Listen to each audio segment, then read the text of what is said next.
January 17, 1944. The sky above the Central Pacific is a steel-gray canvas. Cold winds whip across the deck of the USS Enterprise, rattling loose equipment and carrying the faint scent of salt and oil. 3 Navy pilots climb into their Corsairs, engines roaring, wings slicing through the mist. Their mission is routine: reconnaissance over the enemy-held atolls, scouting for Japanese airfields that could threaten the American advance. Minutes later, the calm shatters. Anti-aircraft fire blooms like deadly flowers from the islands below. One pilot takes a hit, smoke curling from his engine. Another's navigation falters in the thickening clouds. They spiral downward, crashing into the vast, merciless expanse of the Pacific. Waves rise like walls, swallowing metal and hope alike. Below, the water is an alien world. Sharks circle in the shadows, and drifting debris marks the remnants of their aircraft. Alone in rafts, battered and soaked, the 3 men confront a terrifying question. Survival is not guaranteed and rescue is uncertain. Every moment stretches into eternity. Above the endless horizon, the war does not pause. And neither does the ocean. By late 1943, the Pacific theater of World War II had transformed into a vast chessboard of islands, atolls, and endless ocean. The United States Navy, still scarred from the attack on Pearl Harbor nearly 2 years earlier, had begun a slow but methodical advance across the Pacific, pushing Japanese forces back toward their home islands. Aircraft carriers, destroyers, and submarines formed the spearhead of this campaign, projecting power across thousands of miles of water where land-based armies could not reach. The battle lines were drawn not with trenches, but with flight decks and coral atolls. Atolls like Tarawa, Kwajalein, and later Peleliu became blood-soaked proving grounds for naval aviation. Pilots were sent on long-range missions to gather intelligence, strike enemy positions, or intercept Japanese aircraft. Every sortie carried the weight of strategy, but also the fragility of human life. In a single mission, a pilot could make the difference between success and catastrophe, or vanish into the vast Pacific with little chance of rescue. In early January 1944, the USS Enterprise was positioned northeast of the Marshall Islands, part of Task Force 58 under Admiral Mark Mitcher. Its air group consisted of F-6F Hellcats, F-4U Corsairs, and TBM Avengers, each manned by experienced aviators who had already survived the ferocity of Midway, Guadalcanal, and the Solomon Islands campaigns. Intelligence had spotted Japanese garrisons on several small atolls, and reconnaissance was deemed essential before a planned amphibious assault. The Navy's strategy relied not just on brute force, but on knowledge, understanding enemy positions, fortifications, and air capabilities. For the pilots preparing to launch that January morning, the ocean below was more than water. It was a living battlefield. The Pacific, seemingly endless and calm from a distance, could become a trap in an instant. Weather, mechanical failure, enemy fire, and navigational errors could all claim men faster than the Japanese guns ever could. The combination of speed, altitude, and isolation created a perilous environment where split-second decisions determined survival. The human element of these missions was as critical as any tactical calculation. Pilots carried the burden of not just their own lives, but the lives of shipmates, Marines, and the success of larger operations. Each flight involved meticulous planning, fuel calculations, radio check-ins, contingency routes, and emergency protocols for ditching in open water. Yet even the most thorough preparation could not overcome the randomness of war. As one Corsair pilot later recalled, "Out there, the sky is your friend and your enemy at the same time." This environment produced heroes and tragedies alike. Across the Pacific, countless pilots had already been lost to storms, mechanical failures, or the unforgiving ocean. Rescue operations, though increasingly sophisticated, were never guaranteed. Air-sea rescue squadrons in PBY Catalinas or Martin PBMs worked tirelessly, but even the fastest response could arrive too late. Survival often depended on grit, skill, and a measure of luck. As the sun rose on January 17, 1944, the USS Enterprise prepared to launch its reconnaissance flight. 3 pilots, young yet seasoned, climbed into their aircraft with practiced precision.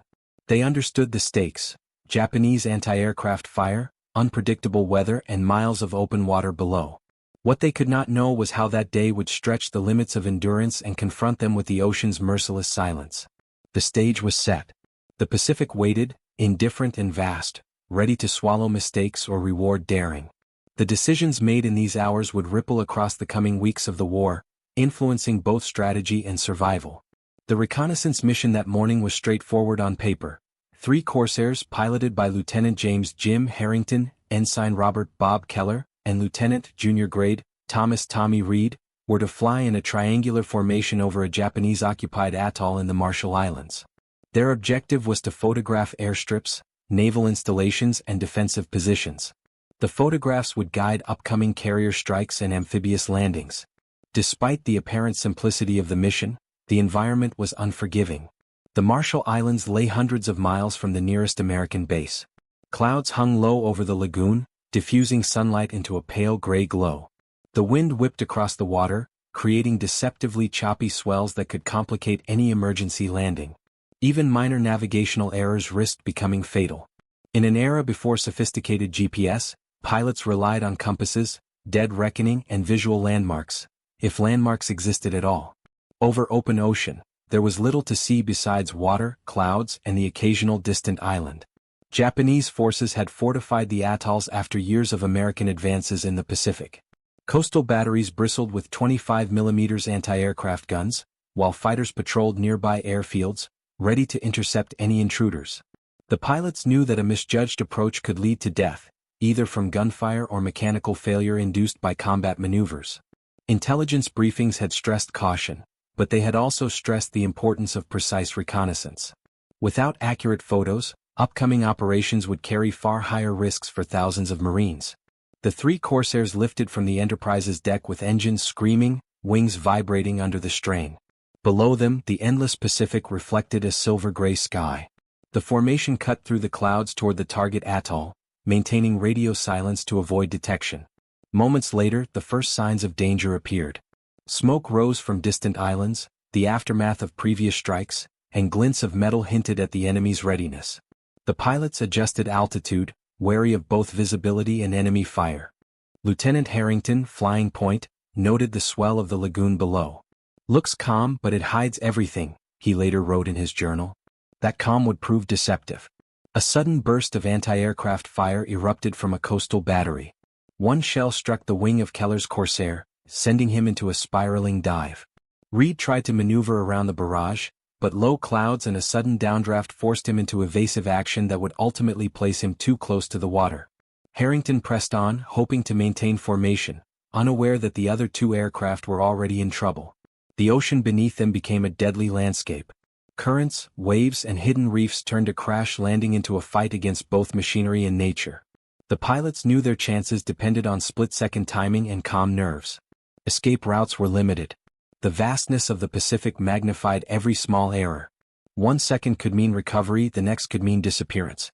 The combination of enemy fire, weather, and geography created a scenario in which even the most skilled aviator could be lost. Within minutes, the three aircraft had entered the water. The Corsair sank almost immediately, leaving behind floating debris, life rafts, and 3 men clinging to survival. They were separated by hundreds of yards, carried by currents into the unknown. The water was cold, the sun barely piercing the cloud cover, and the distant islands remained unreachable. The Pacific, indifferent and endless, had transformed from route to adversary. Above, carrier operations continued with clinical precision. Pilots who returned to the Enterprise were quickly debriefed, but there was no immediate way to locate the downed men. Rescue missions would have to navigate enemy defenses and treacherous waters. Every hour mattered. The lives of Harrington, Keller, and Reed were now a gamble, dependent on the coordination of the Navy search and rescue procedures, the cooperation of the ocean currents, and sheer luck. This mission, intended to provide vital intelligence for an impending offensive, had become an unplanned test of human endurance and naval logistics. The pilot's fate now hung between life and death, suspended above a watery expanse that would challenge them far more than enemy fire ever could. The ocean below awaited, vast and silent, holding both peril and the faint promise of salvation. The first hour after the crash was a test of endurance, skill, and sheer luck. Lieutenant Harrington, clinging to a partially inflated life raft, scanned the horizon with tense eyes. Waves rose and fell like living walls, threatening to overturn the flimsy raft at any moment. His hands were raw from gripping the canvas, and salt stung every cut and scrape. The Corsair's wreckage bobbed nearby, a reminder of how quickly metal and machine could become a tomb. Keller, separated by half a mile, had no raft and floated directly in the cold water. Each stroke exhausted him further. The Pacific was not a forgiving battlefield. Sharks, a constant threat, circled silently beneath him. The ocean's surface rippled with shadows, and every small disturbance reminded him of mortality. For hours, survival became a question of calculation. Conserve energy, avoid panic, and wait for rescue. Reed faced a different struggle. His raft had partially deflated during the crash, leaving him exposed to the elements. Clouds thickened overhead and intermittent rain chilled him to the bone. He rotated his body to minimize heat loss, mindful that hypothermia could strike faster than starvation. Around midday, a distant shape appeared on the horizon, another American aircraft. Rescue was possible but not guaranteed. Signal mirrors and flares offered hope, yet the men had to remain vigilant. One false move could signal the enemy instead of their own forces. Above, the Enterprise's command staff mobilized rapidly. Admiral Mitcher authorized a coordinated search and rescue operation, sending PBY Catalina flying boats and PBM Mariner seaplanes into the area. The pilots of these aircraft faced their own peril. Anti-aircraft fire from Japanese positions still lingered along the atoll, and unpredictable weather could ground or crash even the most experienced crews. Time was critical. Every minute the three men spent in the water reduced their odds of survival. As the afternoon sun shifted, the intensity of the situation escalated. Harrington spotted movement in the water, shadows that might be sharks. He adjusted the raft's position, balancing fear with calculated patience. Keller, struggling to keep afloat, used debris from his plane as flotation, though the current dragged him further from the planned search zone. Reed signaled with a small flare, its red smoke hissing against the gray backdrop of storm clouds. Each signal was a gamble, a silent prayer that someone above would see it. By 1400 hours, a Catalina, piloted by Lieutenant Commander William Bill Hayes, cut through the clouds. The aircraft's radio crackled with coordination from the Enterprise. Pilot down, grid 18-3, maintain position until visual contact is confirmed. Hayes scanned the water carefully. The three down pilots were separated by distance and current, each requiring a different maneuver for safe retrieval. The ocean was a patchwork of ripples, sun glinting off waves like scattered silver, hiding as much as it revealed. The first rescue came for Harrington. Hayes' Catalina circled low, dropping a lifeline. Harrington paddled toward it, his arms screaming with fatigue. The moment he grasped the rope, relief and fear collided. One wrong movement could capsize the raft or pull him under. With coordinated effort, the crew hoisted him aboard. He collapsed, soaked and trembling but alive. Meanwhile, Keller drifted dangerously close to a coral reef. Currents threatened to push him onto jagged rocks. By sheer fortune, Reed's partially deflated raft had drifted near enough for him to cling to it temporarily. A second Catalina spotted them both. Rescue crews skillfully maneuvered, lowering harnesses and ropes, and within tense minutes both men were aboard the aircraft, exhausted but breathing. As the pilots were lifted from the Pacific, a quiet realization settled over them. The ocean had been both adversary and test. Survival had required endurance, patience, and unbroken attention to every detail. The crash had taken them from the sky and dropped them into an environment where no pilot's skill alone could guarantee safety. Only coordination, preparedness, and a measure of luck had prevented the disaster from becoming a fatality. Yet the ordeal was not yet complete. Enemy positions along the atoll remained active.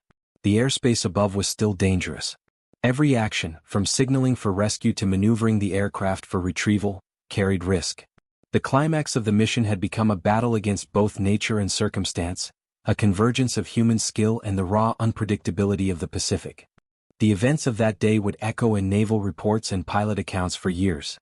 They demonstrated not only the dangers faced by individual aviators but also the logistical precision required by carrier operations in the Pacific theater. And as the three pilots were finally secured, the Pacific stretched endlessly around them, calm on the surface but lethal beneath, a reminder that survival in war often hinged on far more than courage alone. By late afternoon, the Pacific had transformed from a muted gray horizon into a theater of relentless tension. Harrington, Keller, and Reed were now secured aboard separate Catalina aircraft, yet the ordeal was far from over. Flying low over the atoll, the pilots and rescue crews faced intermittent anti-aircraft fire. Japanese gunners, still alert from earlier reconnaissance, rattled the sky with bursts of flak. Every maneuver required split-second judgment. Too high and the planes risked mechanical strain, too low and they risked destruction. The Catalina, piloted by Lieutenant Commander Hayes, threaded the airspace carefully. Harrington, wrapped in blankets, watched the waves recede below, each ripple a reminder of hours spent fighting the sea. Keller's Catalina followed a slightly different course, skirting over small islands to avoid Japanese patrols. Reed's plane, battered by wind and intermittent rain, relied on constant communication with the Enterprise to adjust course in real time. Coordination between the carrier, the air-sea rescue units, and the pilots in distress had become a lifeline, a fragile thread connecting three men to survival. During the flight back, the pilot's fatigue was almost palpable. Harrington's hands shook, not from cold but from adrenaline and exhaustion. He had spent nearly 3 hours in the water, every moment a confrontation with the ocean's merciless currents.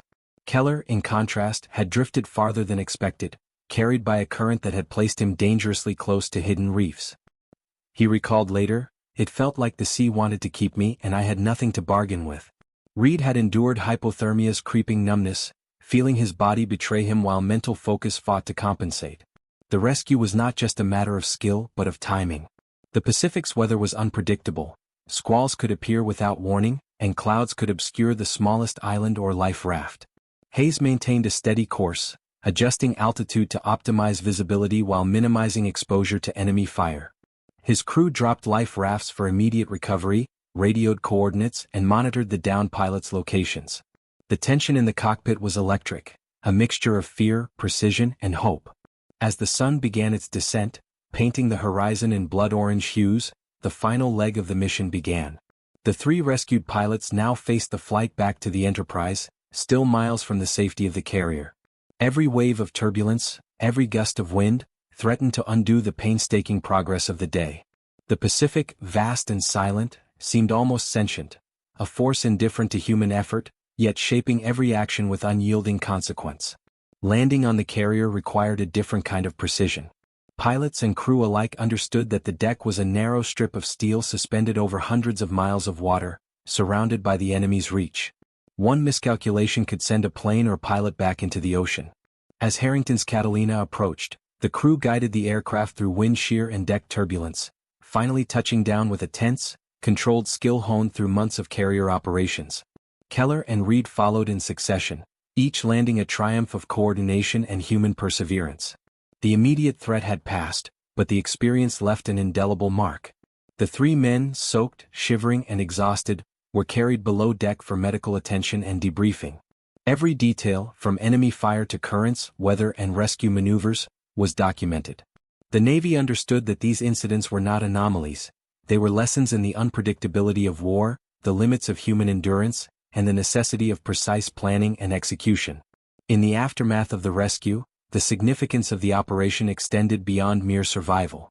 Intelligence gathered by the downed pilots contributed to subsequent strikes on Japanese positions, validating the risk and emphasizing the interconnected nature of reconnaissance and offensive operations. The pilot's ordeal became both a cautionary tale and a testament to skill, coordination, and sheer resilience. The sun dipped fully below the horizon, casting long shadows across the Enterprise's deck. The Pacific stretched endlessly, vast and silent once again. But for Harrington, Keller, and Reed, the ocean had shifted from a landscape of terror to a theater of survival, where every decision, every skill, and every ounce of human endurance mattered. Their crash had tested not only their bodies but the Navy's capacity to respond, adapt, and overcome. It was in these tense, suspended hours that the war revealed one of its central truths. Victory often depended not on grand strategy alone, but on the courage, coordination, and resilience of individuals facing the abyss.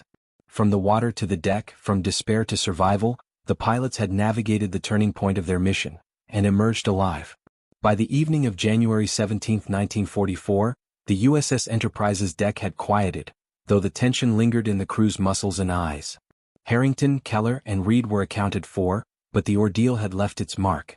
Medical officers treated cuts, abrasions, and the early signs of hypothermia. Salt-stung eyes, blistered hands, and fatigue etched deep lines into young faces hardened by months of war.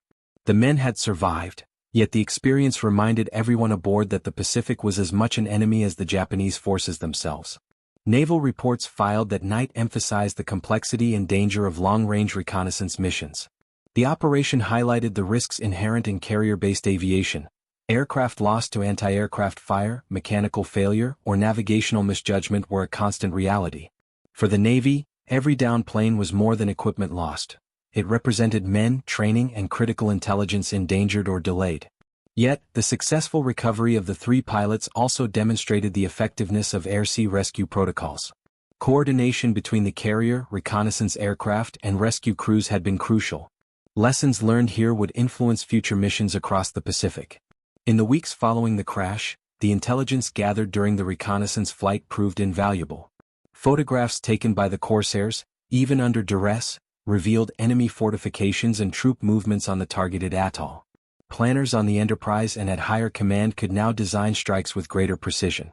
These images, combined with the pilots' post-rescue debriefs, directly informed the execution of later assaults on nearby islands, reducing casualties among Marines and aviators alike. Beyond strategy and planning, the event also carried psychological weight. Among the crew, the survival of Harrington, Keller, and Reed became a symbol of resilience and hope. Sailors and airmen understood that the Pacific could take everything in an instant, yet human skill, courage, and coordination could wrest victory, or life, from the jaws of danger. In letters home, some of the rescued pilots wrote with restrained emotion, noting the camaraderie, training, and sheer luck that had saved them. Their accounts were shared in naval briefings, shaping both morale and operational procedures. Official Navy documentation later described the incident in stark, clinical terms. 3 pilots lost at sea, rescued after hours of exposure, with minor injuries and no fatalities. Yet behind the numbers lay a broader narrative of endurance, risk management, and the relentless unpredictability of war at sea. For naval historians, the crash and rescue operation became a case study in the integration of air power, carrier tactics, and search and rescue logistics. Every moment from the takeoff to the final hoist aboard the Catalina illustrated how modern naval warfare depended on precision, preparation, and rapid decision-making. The ripple effects of the incident extended beyond the individual mission. The Navy implemented subtle but meaningful adjustments in reconnaissance procedures, stricter formation protocols, enhanced emergency signaling methods, and improved coordination between rescue units and carrier operations. Each change reflected the recognition that even a single aircraft lost could impact strategic planning. The lessons learned in the water, where human endurance was tested against the elements and enemy fire, shaped not only future operations but the broader doctrine of Pacific naval aviation. The crash also left its imprint on the pilots themselves. Harrington, Keller, and Reed displayed resilience in ways that would define their careers. Post-rescue, each continued flying missions, their confidence tempered by experience, their awareness sharpened by the ordeal. The encounter with the Pacific's unforgiving expanse became a measure against which all subsequent challenges were compared. In personal journals and later interviews, they would recall the ocean's vastness, the hours spent clinging to life, and the clarity with which danger could transform routine into survival. The sun set over the Pacific that evening, painting the waves in shades of red and gold. The Enterprise's crew moved with practiced efficiency, unaware of how pivotal the day had been. The 3 pilots, once at the mercy of the ocean, now stood on solid deck, alive because of training, coordination, and sheer persistence. Yet even in safety, the memory of hours spent in open water would linger, a quiet reminder that in war, survival was never guaranteed. The events of January 17 would inform strategy, morale, and naval procedures for months to come, setting the stage for further engagements across the Pacific theater. And as the crew rested for the night, the ocean remained vast and indifferent, its silence a counterpoint to the human struggle that had unfolded upon it. In the days following the rescue, the ripple effects of January 17 reached far beyond the USS Enterprise. Naval Command reviewed every aspect of the operation, from pilot training and flight planning to the execution of air-sea rescue.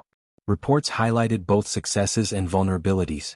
While the 3 pilots had survived, the incident underscored how quickly routine missions could become life-threatening. Every decision, every calculation had been tested by wind, waves, and enemy fire. The rescue operation itself was lauded as a model of coordination. Catalina and Mariner aircraft had navigated dangerous waters, avoiding Japanese patrols while maintaining visual contact with the downed men. Radio communications were precise, and deck crews on the carrier responded efficiently to updates and landing sequences. For the Navy, this operation became evidence that the integration of reconnaissance, carrier aviation, and rescue procedures could save lives without compromising mission objectives. Manuals and tactical briefings later referenced the event as a case study in air-sea coordination. Strategically, the reconnaissance photographs taken by the corsairs proved invaluable. Analysts at the Enterprise and higher command identified Japanese defensive positions with unprecedented clarity. Coastal batteries, troop placements, and potential airfield expansions were all mapped, allowing planners to adjust assault tactics for upcoming campaigns in the Marshalls and beyond. Without the risk undertaken by Harrington, Keller, and Reed, planners would have faced greater uncertainty, and potentially higher casualties, in future operations. The psychological impact on the crews was equally significant. Sailors aboard the Enterprise described a renewed respect for the ocean's power and for the pilots who risked it daily. The three rescued men became symbols of perseverance and courage, their experience reinforcing the importance of vigilance, training, and resilience. Naval memoirs and later interviews consistently cited the incident as a defining example of the hazards faced by carrier aviators. One sailor reflected, "The sea could swallow you in a heartbeat, but skill, preparation, and luck could bring you back." That day we saw all three in action. Enemy forces, for their part, were momentarily caught in the ripple of American activity. Japanese observers noted unusual carrier movements near the Marshalls in subsequent reports. Though unaware of the full scope of the crash and rescue, the loss of aircraft and disruption of reconnaissance signaled vulnerabilities in Japanese air defense planning. In this way, even the near disaster had consequences for the broader tactical picture, influencing how both sides perceived risk and opportunity in contested waters. Back aboard the Enterprise, the rescued pilots faced more than physical recovery. Debriefings were exhaustive, documenting every moment from takeoff to rescue. Lessons learned informed future carrier operations. Formation flying protocols were refined, emergency signaling methods were updated, and air-sea rescue coordination was tightened. These changes would save countless lives in the months and years to come, shaping the operational doctrine of the Pacific Fleet. The event also left a personal legacy. Harrington, Keller, and Reed carried the experience with them for the remainder of the war. Their understanding of the ocean's dangers, of enemy capabilities, and of human endurance became integral to their leadership and tactical decisions. They spoke in letters and journals of a quiet vigilance, an awareness that every sortie could hinge on training, preparation, and chance. Their survival became both a testament to naval ingenuity and a reminder of the fine line separating life from death in wartime. By early February, the immediate danger had passed, but the lessons endured. Carrier aviation, reconnaissance strategy, and rescue protocols were continuously refined based on the incident. Reports filed into the Navy archives emphasized that even minor errors could have catastrophic consequences, while highlighting how coordination and perseverance could prevent disaster. The incident was referenced in operational planning for subsequent island-hopping campaigns, including the invasions of Eniwetok and Saipan, where reconnaissance and pilot safety remained critical priorities. The Pacific remained vast, indifferent, and perilous. Yet for Harrington, Keller, Reed, and the crews who saved them, survival had illuminated a fundamental truth of war. Preparation, courage, and coordination could turn the ocean's menace into a navigable path. The events of January 17, 1944, became a benchmark, a stark example of both the dangers of the Pacific theater and the extraordinary resilience required to survive it. The Pacific Ocean has always been vast, indifferent, and unforgiving. On January 17, 1944, it became a crucible for three Navy pilots whose lives depended on skill, endurance, and sheer will. Harrington, Keller, and Reed emerged from the waves not by chance alone, but because every element of modern naval warfare, from training to coordination, from aircraft design to air-sea rescue protocols, worked together in a high-stakes moment. Their ordeal illuminates a broader truth about World War II in the Pacific. Survival was never guaranteed, even for the most skilled aviators. The ocean was as much an opponent as the enemy forces on land or in the air. Pilots faced mechanical failure, unpredictable weather, enemy fire, and the relentless pull of currents that could carry them far from hope. Yet the same environment also revealed the strength of preparation, planning, and human resilience. Every action, from signaling for rescue to navigating the aircraft, was a test of discipline under extreme pressure. This incident also reflects the evolution of naval aviation and search and rescue operations during the war. What could have been a tragic loss became an example of tactical adaptation, technological application, and the coordination of multiple units across a sprawling theater. The Navy learned, improved, and codified lessons that would save countless lives in subsequent campaigns. Ultimately, the story of these three pilots is not just about survival, but about the human capacity to endure when confronted with forces far greater than oneself. The Pacific, endless and impartial, tested courage, skill, and endurance to their limits. Harrington, Keller, and Reed returned to the skies, carrying with them the knowledge that war is measured not only in strategy and weaponry, but in moments of quiet perseverance against unimaginable odds. In that way, the ocean that had threatened to claim them became a lens through which the human experience of war can be understood, a space where courage meets chaos, and where survival is both fragile and extraordinary. Their story endures, a testament to skill, resilience, and the relentless drive to overcome even the most merciless challenges that history can present.